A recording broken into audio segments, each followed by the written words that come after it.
Hi and welcome. My name is doctor Devashish Sharma. मैं एक practising spine surgeon हूँ और आज हम लोग बात करेंगे एपिसोड नंबर 19 में आपके सवालों की और मेरी तरफ से जवाबों की। तो without wasting time let's start with the first question. आज पहला सवाल पूछा है कुंदन कुमार जी ने। कुंदन कुमार जी ने पूछा है कि डिस्क डेसिकेशन का क्या ट्रीटमेंट है, क्या फ्यूजन बेटर है या फिर आर्टिफिशियल डिस्क रिप्लेसमेंट बेटर है। तो कुंदन कुमार जी, ये देखना पड़ेगा कि आपको किस तरह की डिजीज़ है। अगर डिस्क डेसिकेशन है सिर्फ और कोई इंस्टेबिलिटी के साइंस नहीं है तो आर्टिफिशियल डिस्क रिप्लेसमेंट भी एक अच्छी सर्जरी हो सकती है। पर यदि आपको कुछ इंस्टेबिलिटी के फीचर्स आ रहे हैं जैसे कि बैक पेन, फेसिक जॉइंट आर्थ्रोपैथी या और एसोसिएटेड फीचर्स, ऐसे केस में आपको के लिए बेटर है कि आप फ्यूजन करें। हालांकि ये डिसीजन कभी भी खाली सिम्टम्स बेस्ड नहीं हो सकता है। इसमें आपके सीटी स्कैन्स क्या कह रहे हैं, एमआरआई क्या कह रहे हैं और सबसे इंपॉर्टेंट आपके डॉक्टर क्या कह रहे हैं, ये बड़ा इंपॉर्टेंट पर्सपेक्टिव है। आपके क्लिनिकल एग्जामिनेशन में क्या है, ये बहुत इंपॉर्टेंट पर्सपेक्टिव है। मैं अपनी प्रैक्टिस में करीब पेशेंट्स में करीब 60% केसेस में फ्यूजन प्रेफर करता हूं और 40% केसेस में डिस्क रिप्लेसमेंट प्रेफर करता हूं, क्योंकि कई केसेस में जब ये देखा गया कि हमने आर्टिफिशियल डिस्क रिप्लेसमेंट किया तो इफेक्टिवली 2-3 साल बाद फ्यूजन हो जाता है और उस डिस्क पर मूवमेंट नहीं हो रहा होता, या फिर कभी कभी वो डिस्क जो होती है वो इतना अच्छा परफॉर्म नहीं करती जितना उससे एक्सपेक्टेड होता है लॉन्ग रन में, और पेशेंट को रिवीजन स्पाइन सर्जरीज की ज़रूरत पड़ती है। इसलिए मेरा प्रेफरेंस ये होता है कि हम फ्यूजन की तरफ ज़्यादा अग्रसर हों अगर पेशेंट को इंस्टेबिलिटी है तो, और डिस्क रिप्लेसमेंट की तरफ ज़्यादा अग्रसर हों अगर सिर्फ डीजेनरेटिव डिस्क डिजीज़ है तो। Thank you. नेक्स्ट सवाल पूछा है मिस्टर भगत राम चौधरी जी ने। उन्होंने ये पूछा है कि उनको स्लिप डिस्क है और उनको बहुत ज़्यादा बैक पेन और बहुत ज़्यादा हैवी लेग पेन होता है, क्या उनको सर्जरी करानी चाहिए।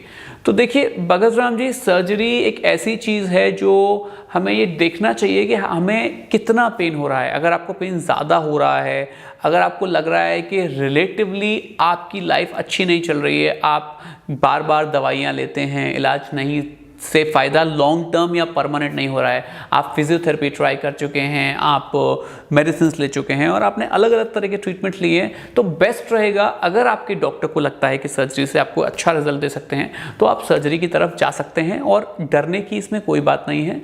अच्छे रिजल्ट्स इसमें पेशेंट को दिए जा सकते हैं। पर आपको ये भी देखना पड़ेगा कि सर्जरी कौन सी टाइप की है। अगर आपके डॉक्टर आपको ओपन सर्जरी कराते हैं तो ओपन सर्जरी करनी चाहिए। अगर आपके डॉक्टर आपको माइक्रोस्कोपिक छोटे चीरे वाली बताते हैं तो वो करनी चाहिए। और अगर आपके डॉक्टर को एंडोस्कोपी पसंद है तो एंडोस्कोपी करनी चाहिए। अगर मेरा पर्सनल ओपिनियन पूछें तो अगर सिंगल लेवल डिस्क डिजीज होती है तो मैं कोशिश करता हूँ एंडोस्कोपी से पेशेंट की प्रॉब्लम सॉल्व हो जाए, जिसमें पेशेंट को दर्द नहीं होता, चीरा नहीं लगता, बेहोशी नहीं होती और ब्लड लॉस भी नहीं होता और टांके लगाने की भी कोई ज़रूरत नहीं होती। एक तरह से एक मोटी सुई शरीर में जाती है और उससे हम प्रॉब्लम को परमानेंटली ख़त्म कर देते हैं। पेशेंट कुछ ही घंटे में चलने फिरने लगता है, बिल्कुल ठीक होकर सेम डे घर भी जा सकता है। तो डरे ना और सही इलाज जल्दी से जल्दी कराएं। नेक्स्ट सवाल धर्मेंद्र गुप्ता जी ने पूछा है। उन्होंने बताया है कि वो ग्वालियर के रहने वाले हैं और उन्होंने काफ़ी डॉक्टरों को दिखाया है तो उनको सर्जरी के बारे में बताया गया है और उनको काफ़ी डर लग रहा है। तो देखिए, इसमें डरने की कोई भी बात नहीं है, ये सर्जरी कराई जा सकती हैं, कोई खतरे की बात नहीं है। आप अपने स्पाइन सर्जन से या एंडोस्कोपिक स्पाइन स्पेशलिस्ट से मिलें, डिटेल में जानकारी लें और सर्जरी की तरफ आगे बढ़ें। कोई डरने की बात नहीं है। अपने डॉक्टर से रिस्क बेनिफिट को समझें और बहुत बढ़िया इलाज हो सकता है। आप मेरे पेशेंट रिव्यूज़ को देख के इस बात से हिम्मत ले सकते हैं कि कितने सारे पेशेंट्स हमारे ठीक हुए हैं, कितने अच्छे रिजल्ट्स हम लोगों को देते हैं। और मैं ही नहीं, सारे डॉक्टर्स बहुत अच्छे रिजल्ट देते हैं। हर डॉक्टर चाहता है कि उसका पेशेंट ठीक हो, अच्छे रिजल्ट्स मिले, तो सारे डॉक्टर बहुत अच्छा ट्रीटमेंट करते हैं। आप अपने डॉक्टर पर ट्रस्ट करिए, इलाज करवाइए और हमेशा के लिए ठीक हो जाइए। नेक्स्ट सवाल पूछा है मनोज कुमार जी ने। उन्होंने पूछा है कि उनको C4 C5 में सर्वाइकल माइलोपैथी है, क्या इसकी एंडोस्कोपिक स्पाइन सर्जरी हो सकती है। मनोज कुमार जी, 100% इसकी सर्वाइकल माइलोपैथी के लिए C4 C5 लेवल पे या C5 C6 लेवल पे बड़े आराम से एंडोस्कोपी की जा सकती है, बहुत बढ़िया रिजल्ट दिए जा सकते हैं और कोई दिक्कत नहीं होती। हालांकि हर पेशेंट में एंडोस्कोपी नहीं कर सकते, डिपेंड करता है पैथोलॉजी कैसी है, डिपेंड करता है प्रॉब्लम क्या है, डिपेंड करता है पैथोलॉजी बोनी है या फिर सॉफ्ट है। तो हमें सीटी स्कैन्स चाहिए, एमआरआई चाहिए और डिटेल में जानकारी लेने की ज़रूरत है। तब ही हम ये आइडेंटिफाई कर सकते हैं कि माइक्रोस्कोपी बेटर है, ओपन सर्जरी बेटर है या एंडोस्कोपी बेटर है। हालांकि मैं कोशिश करता हूं कि 90% केसेस ऐसे केसेस में एंडोस्कोपी से ही काम चला दूं, क्योंकि बढ़िया रिजल्ट मिल जाता है, बहुत छोटा चीरा लगता है और पेशेंट नेक्स्ट डे मोबाइल होकर घर चला जाता है। और सब लोगों को चाहिए कि आजकल की फास्ट लाइफ में सब लोगों को अच्छा फास्ट रिजल्ट चाहिए होता है, जिससे कि वो अपनी एक्टिव लाइफस्टाइल पे लौट पाएं, फास्ट काम कर पाएं और हमेशा के लिए ठीक हो जाएं। So my personal belief is that endoscopy is the fastest, but in every case it is not possible. Her case में ये पॉसिबल नहीं होता। तो फिर आप अपने डॉक्टर से मिलिए, इस बारे में राय लीजिए और अपनी प्रॉब्लम को फटाफट ठीक कराइए। कैलाश रावल जी ने पूछा है कि उनको L3 L4 पे बहुत सीवियर स्टेनोसिस है और उनको कौन सी सर्जरी करानी चाहिए, उनको ओपन सर्जरी करानी चाहिए, माइक्रोस्कोपी करानी चाहिए या एंडोस्कोपी करानी चाहिए। और L3 L4 पे I think, I am sorry, मैंने शायद 3-3-3-4 बोला। तो अगर L3 L4 पे उनको इस तरह की प्रॉब्लम है तो L3 L4 पे बड़े आराम से एंडोस्कोपी भी हो सकती है, माइक्रोस्कोपी भी हो सकती है और ओपन सर्जरी भी हो सकती है। डिपेंड करता है आपके सर्जन्स किस लेवल पे कंफर्टेबल हैं, किस इलाज में कंफर्टेबल हैं। मुझे ऐसा लगता है कि एंडोस्कोपी करना सबसे आसान रहता है, क्योंकि उसमें चीरफाड़ नहीं होती, बहुत इजीली आप अंदर जा सकते हैं और पैथोलॉजी को टारगेट कर सकते हैं और बहुत ज़्यादा हाई लेवल माइक्रोस्कोप में आप काम करते हैं तो नर्व इंजरी होने के खतरा मिनिमम हो जाते हैं या ना के बराबर हो जाते हैं और बहुत बढ़िया रिजल्ट पेशेंट को दिया जा सकता है। और एंडोस्कोपी का फायदा ये भी होता है कि 90% टाइम्स ये फ्यूजन या फिर फिक्सेशन बचा देती है।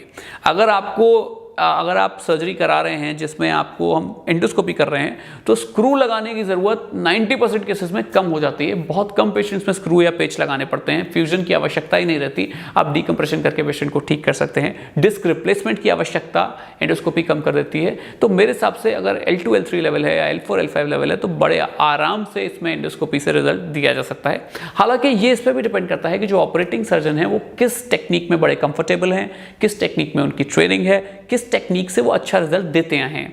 तो सबसे ज़रूरी है डॉक्टर्स कंफर्ट। अगर मेरे को लगता है कि मैं ओपन सर्जरी बेस्ट करता हूं तो मेरे को ओपन सर्जरी करनी चाहिए। अगर मेरा पेशेंट बोलता है कि नहीं सर मेरी एंडोस्कोपी कर दीजिए, तो ये पेशेंट की तरफ से एक तरह से गलत बात है। मैं ओपन सर्जरी बढ़िया करता हूं, मेरे से ओपन सर्जरी ही करानी चाहिए और मैं ओपन सर्जरी में बढ़िया रिजल्ट देता हूं। मेरे से एंडोस्कोपी जबरदस्ती कराने का मतलब है कि मैं कोई ऐसी टेक्निक करूंगा जिसमें कि मैं आपको अच्छा रिजल्ट नहीं दे पाऊं। तो इंपॉर्टेंट है कि अगर मैं ओपन सर्जरी का मास्टर हूं तो मैं ओपन सर्जरी ही बढ़िया करूं। अगर मैं एंडोस्कोपी अच्छी करता हूं तो मैं एंडोस्कोपी ज्यादा करूं। सो जिस चीज में मेरी ट्रेनिंग है, जिससे मैं अच्छा रिजल्ट देने में कॉन्फिडेंट हूं, वो सर्जरी करना सबसे इंपॉर्टेंट है, क्योंकि सबसे इंपॉर्टेंट है रिजल्ट, सबसे इंपॉर्टेंट है पेशेंट। पेशेंट सर्वोपरि होता है हमारे लिए, पेशेंट से बड़ी कोई चीज़ नहीं, पेशेंट से बड़ा मेरे लिए कोई धर्म नहीं और मैं अपने पेशेंट से बड़ी किसी भी बात को नहीं मानता। अगर मेरे पेशेंट ठीक हैं तो मैं खुश हूं, अगर मेरे पेशेंट ठीक नहीं तो मैं भी खुश नहीं। इसी विचार के साथ, इसी आइडियाज़ के साथ आज के एपिसोड को ख़त्म करते हैं। दोस्तों, अगर आपको एपिसोड्स पसंद आते हैं, मेरी बातें अच्छी लगती हैं या आपको कोई भी जानकारी आपके काम की मिलती है तो इस चैनल को लाइक कर सकते हैं और सब्सक्राइब भी कर सकते हैं। बहुत बहुत धन्यवाद आपका। मैं बहुत खुश होता हूं जब आपका इतना प्यार मिलता है, इतने सब्सक्राइबर्स मेरे से बात करते हैं, इतने लोग बोलते हैं। हालांकि कुछ लोग मेरे से गुस्सा भी होते हैं कि मैं उनके सवालों को नहीं ले पाता, लेकिन वक्त की कमी के कारण, पेशेंट्स के काम के कारण हम 24 घंटे काम करने की कोशिश करते हैं, लेकिन कभी कभी सब लोगों के सवालों को लेना थोड़ा मुश्किल हो जाता है। तो मेरे दोस्त मुझे माफ़ भी करेंगे, मैं ये जानता हूँ। And have a great day. Episode 20 में फिर से मिलेंगे नए क्वेश्चंस के साथ, नए जवाबों के साथ। तब तक के लिए शब्बा खैर, शुभ रात्रि, good evening, good day, and I hope everybody remains healthy, fit and fine forever. Thank you.